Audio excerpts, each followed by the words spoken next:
정말 마음 같아서는 우리 성도님들 모시고 비숍으로 단풍 관광을 좀 갔으면 좋겠는데. 네, 그렇죠. 다음에는 내년에는 정말 한번 갑시다. 10월 달에 무슨 일이 있어도 비숍으로 우리 단풍 관광 한번 가서 아름다운 단풍을 한번 봅시다. 저도 단풍 관광을 굉장히 좋아하거든요. 굉장히 좋아하는데 11월 되면 여기 오크랜에도 단풍이 꽤 많이 납니다. 여러분, 우리 집 가깝잖아요. 굉장히 가깝잖아요. 차 타고 뭐 한 15분만 올라오면 되는데 잘 가보시면 정말 단풍이 아름답고 예쁩니다. 그래서 그곳에서 하나님께 영광 올려드리시고 또 힐링하는 그런 시간이 되었으면 좋겠습니다. 자, 이렇게 평화로운 시간이 됐으면 좋겠지만 안타깝게도 제가 잠깐 기도했지만 여러분 뉴스를 보면 평화롭지가 못합니다. 굉장히 불안합니다. 중동 지역이 이스라엘과 하마스의 전쟁으로 수천 명이 죽어가고 있습니다. 양쪽 다 합해서 지금 5천 명이 넘게 6천 명이 넘게 지금 죽어가고 있습니다. 여러분, 이게 결코 적은 숫자가 아닙니다.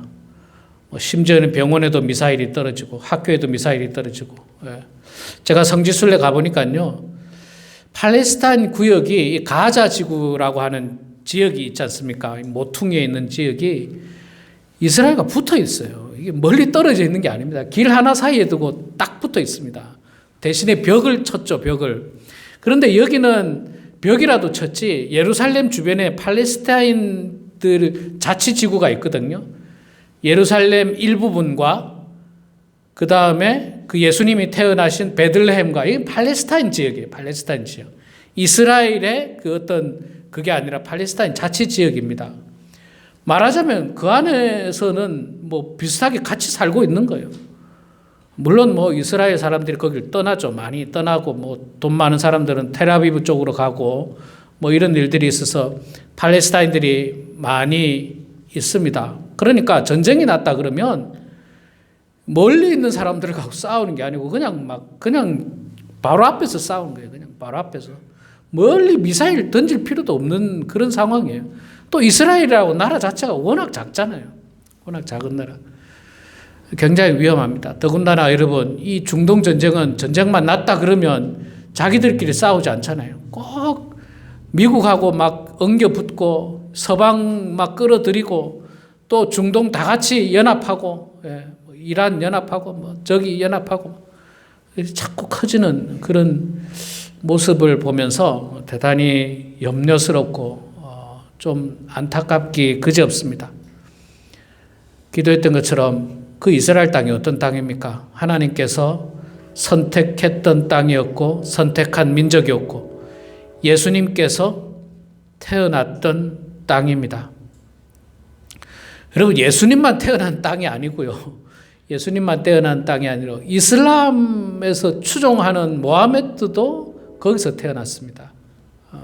그리고 거기가 성지고요. 또 예수님을 믿지 않지만 하나님을 믿는 유대인들도 역시 그 땅이 그들의 성지입니다. 정말 조그마한 땅에 전 세계 가장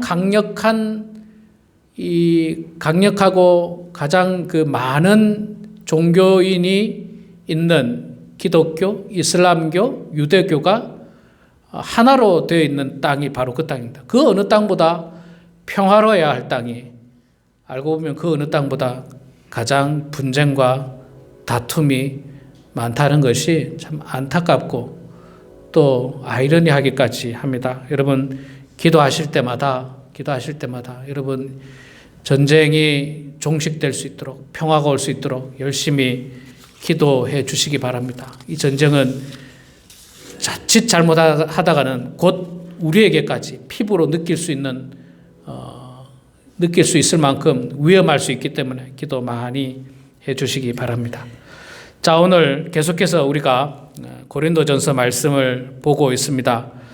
오늘 3장 8절에서 12절 말씀을 통해서 우리가 은혜를 나눌 텐데, 고린도전서 1장과 2장과 지난주까지 말씀을 통해서 보면 사도 베드로는 고난과 역경 가운데서도 하나님의 말씀을 통하여서 잘 견디라고 이야기하고 있습니다. 그래서 국가 권력에도 잘 참고 견디고, 애매하게 고난을 당해도 잘 참고 견디고, 부부간에도 서로 인내하면서 서로 섬기면서 잘 견디라고, 이 위기를 잘 극복하라고 그렇게 권면의 말씀을 해주고 있습니다. 오늘 말씀도 결론적으로 또다시 한 번 더 강조를 하고 있는 말씀입니다. 8절에 보면 마지막으로 말하노니 하면서 강조를 다시 하고 있는데, 사실 우리가 살고 있는 이 세상은요, 우리가 아무리 온전하게 살아도 고난은 옵니다. 우리가 아무리 바르게 살아도 역경은 찾아옵니다.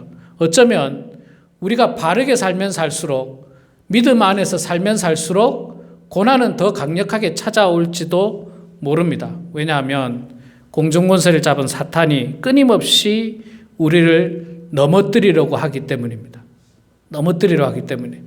제가 이렇게 신앙생활을 해보니까요, 저도 청년 시절까지는 평신도였고, 또 25살부터는 제가 교회 전도사로, 또 30살에 목사 안수를 받고 교회 부목사로, 담임 목사로 이렇게 지금까지 지나오는데, 제가 이렇게 제 인생을 되돌아보면 제 인생에서 사탄의 공격을 제일 많이 받을 때가 언제냐면 담임 목사일 때더라고요.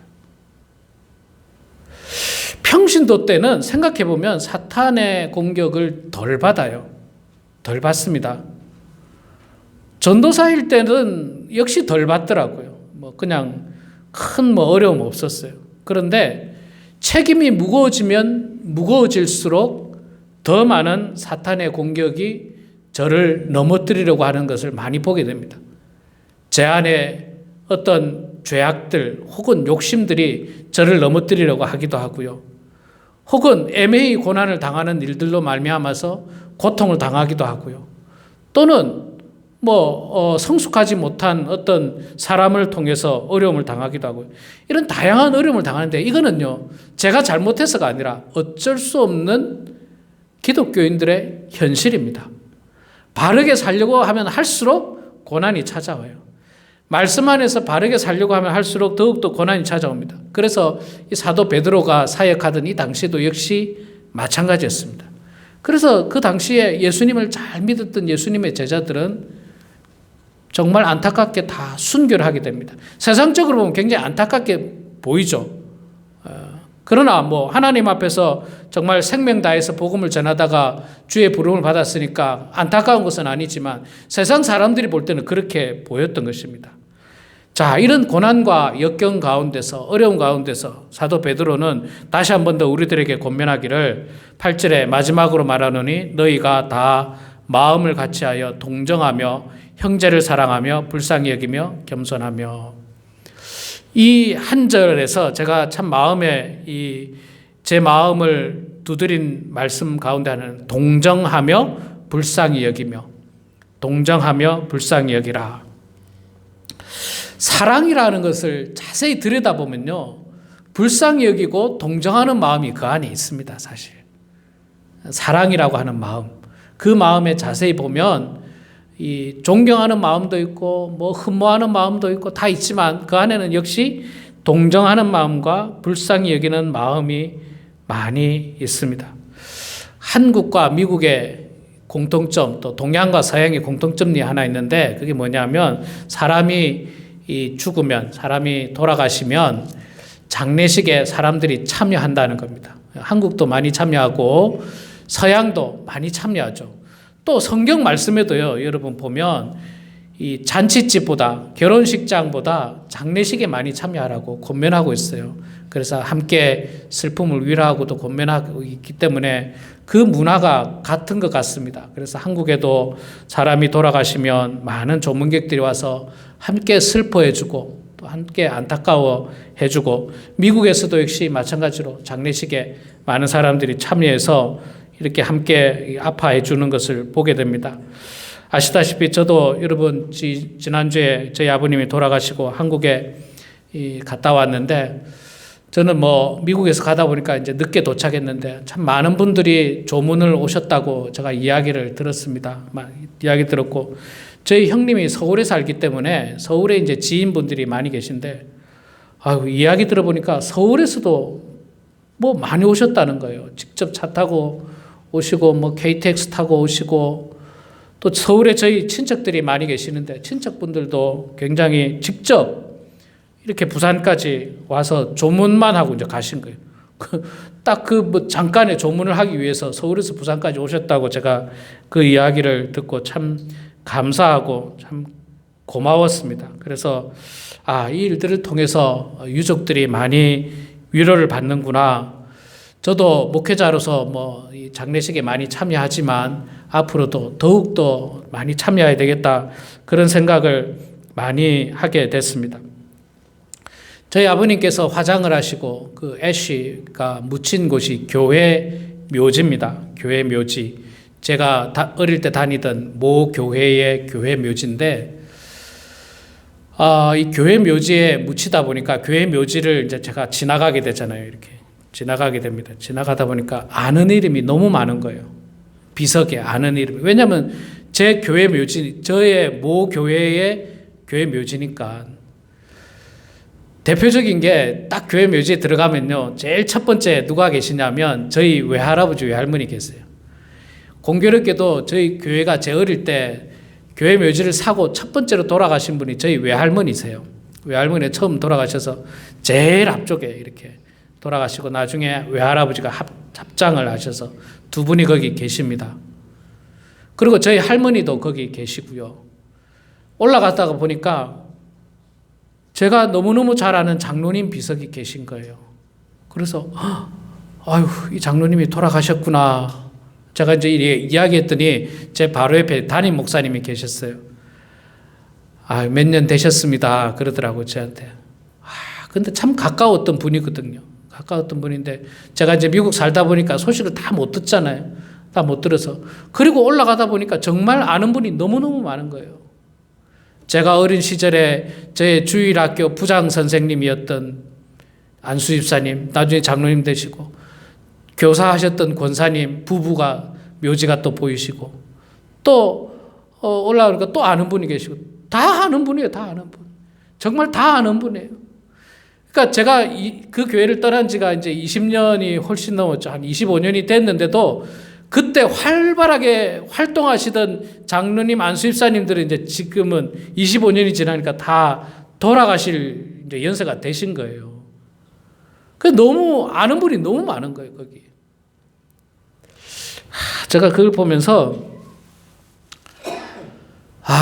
그 옛날에 참 열심히 하셨던 그분들, 교회를 위하여 헌신하셨던 그분들, 정말 활발하게 교회를 위해서 열심히 일하셨던 그분들이 이제는 시간이 지나면서 나이가 들고 그래서 이제 하나님의 부름을 받아서 이 묘지에 묻히게 됐구나. 제가 그런 생각을 하게 되면서 참 안타깝기도 하고 또 불쌍하기도 하고 동정하는 마음이 생기더라고요. 동정하는 마음. 사실 저희 모 교회도 과거에 뭐 분쟁도 있었습니다. 다툼도 있었어요. 그래서 저도 청년 시절에 생각해보면 청년들이 모여가지고 교회에 대해서 바르게 만들려고 막 장로님들하고 날을 세운 적도 있었어요. 그런데 이제 묘지에 묻힌 그분들을 보니까 참 미안하기도 하고 죄송하기도 하고 또 한편으로는 세월이 많이 흘렀구나 그런 생각도 들더라고요. 옛날의 일들이 그냥 주마등처럼 싹 지나가더라고요. 세월이 그렇게 가는구나. 세월이 그렇게 가는구나. 그런 생각을 많이 해봤습니다. 저는 우리 교회 성도님들도 역시 마찬가지라 생각합니다. 우리 교회 성도님들이 지금 제 앞에 여러분 다 앉아 계십니다만은 지금은 비록 연세가 많으셔서 이렇게 얼굴에 주름도 많으시고 흰머리도 많으시고 거동도 불편하시지만 아마도 그 옛날에는 25년 전에는 30년 전에는 왕성하셨을 거예요. 왕성하셨을 거예요. 그냥 막 날아다니셨겠죠. 이민 오셔서 열심히 일하셨을 거고 또 교회 일도 열심히 하셨을 거고 그랬을 걸로 저는 추측합니다. 그런데 이제 시간이 흘러서 나이가 드셨어요. 그건 뭐 당연한 겁니다. 어쩔 수 없어요. 누구나 다 경험하는 일입니다. 내가 이분들을 정말로 더욱더 사랑해야 되겠구나. 더욱더 동정하는 마음과 긍휼히 여기는 마음과 그 마음을 가져야 되겠구나. 사도 베드로가 지금 우리들에게 이야기하는 게, 여러분, 너희가 마음을 같이하여, 여기서 말하는 너희는요, 성도들을 이야기하는 거예요. 이 어려운 때일수록 성도들끼리 마음을 같이하고 서로 불쌍히 여기라. 동정하는 마음을 가져라. 그걸 이야기하고 있는 거예요. 여러분, 알고 보면 불쌍하지 않습니까? 우리 모두가 사실 알고 보면 다 불쌍해요. 뭐 오래된 부부가 그렇게 이야기하더라고요. 사랑해서 같이 사는 게 아니라 나중에는 불쌍해서 그냥 같이 산다고 그러더라고요. 근데 제가 아까 이야기했잖아요. 사랑하는 마음 안에 불쌍하게 여기는 마음이 있다고요. 불쌍히 여기는 마음이 있다고요. 저희 어머니도 그런 이야기 하시더라고요. 아버지가 이제 나이가 드시고 이제 뭐 거동이 안 되시니까 불쌍하다는 거예요. 불쌍하다는 거예요. 그 병마와 싸우는 게 불쌍하다는 거예요. 저희 어머니는 아마 저희 아버지의 20대를 보셨을 거예요. 그 왕성하던 그 모습을 보셨을 거예요. 제가 이제 장례식을 이제 뭐 마치고 이제 뭐 아버님 거 뭐 몇 가지 정리하다가 이제 앨범도 좀 보고 그랬죠. 이제 옛날 앨범도 좀 보고. 어째 그래 저하고 많이 닮았는지.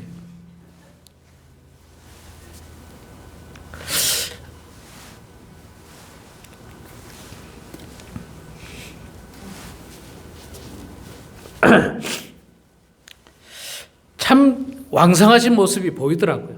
예. 그런데 이제 시간이 지난 거예요. 시간이 지나서 이제 하나님의 부름을 받은 겁니다. 우리도 역시 뭐 다르지 않습니다. 저도 다르지 않고요. 뭐 하나님께서 부르시게 되면 언젠가 우리 모두가 이제 가야 하는 그런 길인데, 우리가 지금 이 땅에 살아 있을 동안 사도 베드로가 우리들에게 권면하고 있는 것처럼 불쌍히 여기는 마음이 있어야 돼요. 이 어려울 때에, 저 사람 왜 저럴까? 왜 맨날 저럴까? 그게 아니라 안타까워하는 마음. 지금 우리 성도님들 중에는요, 저하고 20년 가까이 신앙생활 하신 분도 계세요. 제가 20년 전에 봤잖아요, 그분을. 그리고 지금 20년 후에 경험을 하게 되면 하늘과 땅 차이입니다, 사실. 하늘과 땅 차이. 그래서 제 마음에 그 안타까움이 이루 말할 수가 없어요, 사실은. 그러나 이거는 뭐 어쩔 수 없는 우리의 인생의 과정이기 때문에 겸허하게 받아들이고 제 마음으로 그분을 잘 섬겨야 되겠다라고 하는 마음밖에 없는 거예요. 이게 바로 지금 사도 베드로가 우리들에게 이야기하고 있는 동정하고 불쌍히 여기라. 이 어려울 때 동정하고 불쌍히 여겨야 된다. 여러분, 저기 이스라엘과 아프가니스탄 있잖아요. 제가 이스라엘 성지순례를 갔을 때 이스라엘과 아프가니스탄 그쪽 지역에 팔레스타인주의, 아프가니스탄이 아니라 죄송합니다. 팔레스타인 그쪽에 있는 사람들 가운데 이스라엘 사람들은 비교적 잘 살지만 팔레스타인들은 대부분 가난합니다. 대부분 가난해요. 가자 지구는 말할 것도 없어요. 거기는 국제 원조품이 들어가지 않으면 살 수 없는 땅이에요. 그 땅은 정말로 어려운 땅입니다. 어려운 땅이고, 거기 가면요, 성지순례 가면 그 팔레스타인 사람들은요, 정말 소위 말해서 구걸을 많이 해요. 구걸을 관광객들에게 소위 말해서 그런 것들을 많이 합니다. 이스라엘 사람들은 그렇게 하지 않는데 그 사람들은 굉장히 뭐 이스라엘 땅에서 그 땅에 살면서 차별도 많고 뭐 여러 가지 어려움들이 많기 때문에 제가 지금 말씀드린 게 뭐냐면, 알고 보면 진짜 불쌍한 사람들이에요. 다 불쌍한 사람들이에요. 다 불쌍해요. 이스라엘 남쪽에는요, 아직도 양치는 사람들이 얼마나 많은지 몰라요. 그 베두인들 있잖아요. 베두인들. 양치는 사람들이 진짜 많습니다. 우르르 양 데리고 다니면서 그들은 아직도 조상대대로 그 성경에도 나오지 않습니까? 유랑하는 민족이에요. 그들은 천막 치고 유랑하는 민족, 베두인들 너무너무 많아요. 여행하다 보면 엄청 자주 만납니다. 엄청 자주 만나요.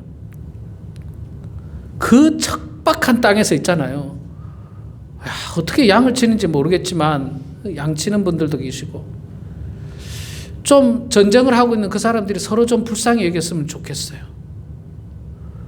그 폭탄이 날아오는데 아이들도 죽고 노인들도 죽고 아무 죄도 없는 민간인들이 얼마나 많이 죽어가고 있습니까?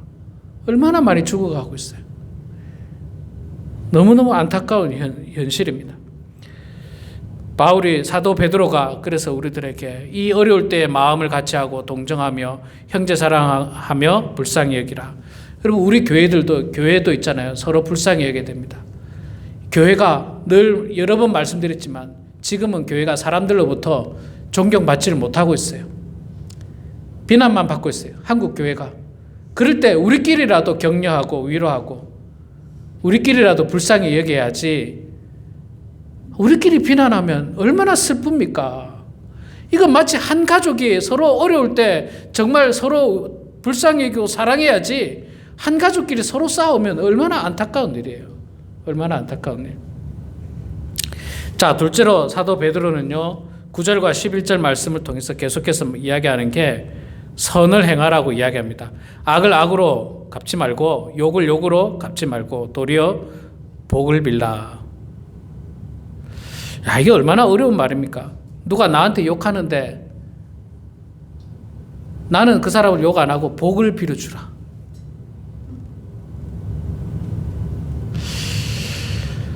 기가 막힌 말씀이죠. 기가 막힌 말씀이죠.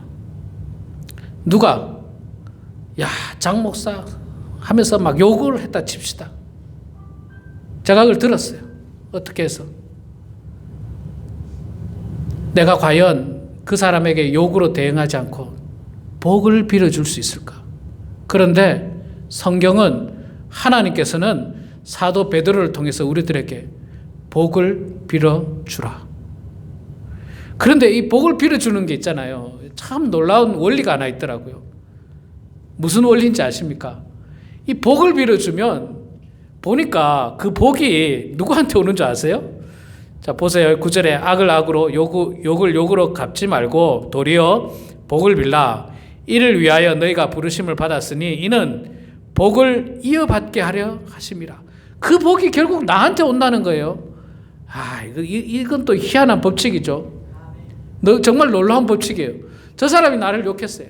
정말 나도 욕하고 싶고 대들고 싶고 악을 악으로 갚고 싶은 마음이 굴뚝처럼 솟아오르겠죠. 이까지 오르겠죠. 막까지. 그런데 그거 억누르고 복을 빌어주라. 복을 빌어주라. 하나님, 저 사람이 잘 모르고 그러는 것 같습니다.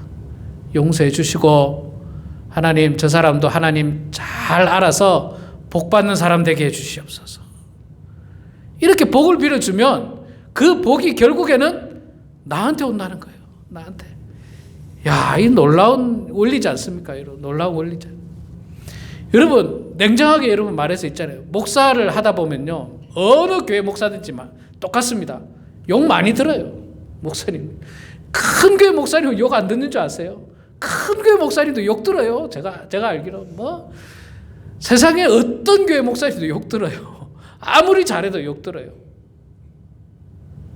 그럴 때 훌륭한 목사님은 욕으로 갚지 않습니다. 훌륭한 성도님은 욕으로 갚지 않아요. 악으로 갚지 않아요. 복을 빌어주는 거예요. 복을. 그러면 그 복이 나한테 온다는 거예요. 나한테. 얼마나 놀랍고 감사한 일입니까? 11절에도 보면 악에서 떠나 선을 행하고 화평을 구하며 그것을 따르라. 그리고 우리가 선을 행하라는 거죠. 착한 일 하라. 착한 일 하라. 저는 설교를 통해서 여러 번 말씀드렸습니다. 제 꿈은 큰 교회 목사가 제 꿈이 아니에요. 착한 목사가 되는 게 제 꿈입니다. 믿음이 제가 엄청난 믿음을 가지고 있어서 무슨 기적의 역사를 베풀고 병자를 낫게 하고 이런 어떤 기적의 역사도 제 꿈이 아니에요. 제 꿈이 아니에요. 제 꿈은 있잖아요.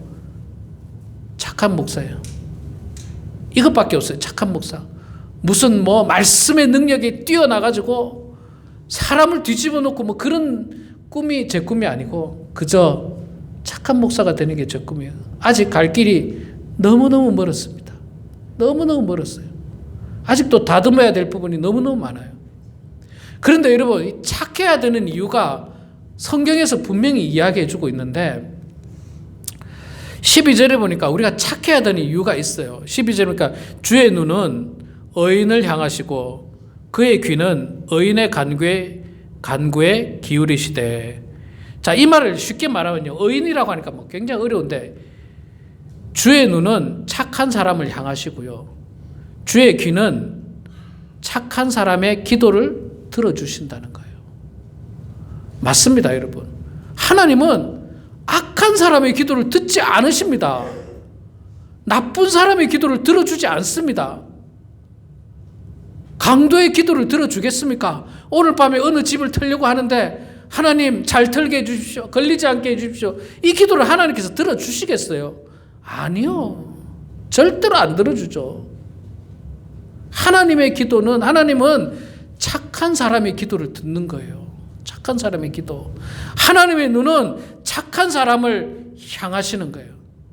착한 사람에게 집중하고 바라보시는 겁니다. 나쁜 사람을 바라보지 않습니다. 그럼 어떤 사람이 착하고 어떤 사람이 나쁜가?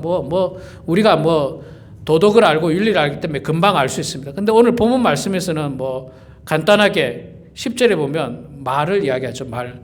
그러므로 생명을 사랑하고 좋은 날 보기를 원하는 자는 혀를 금하여 악한 말을 그치며 그 입술로 거짓을 말하지 말고.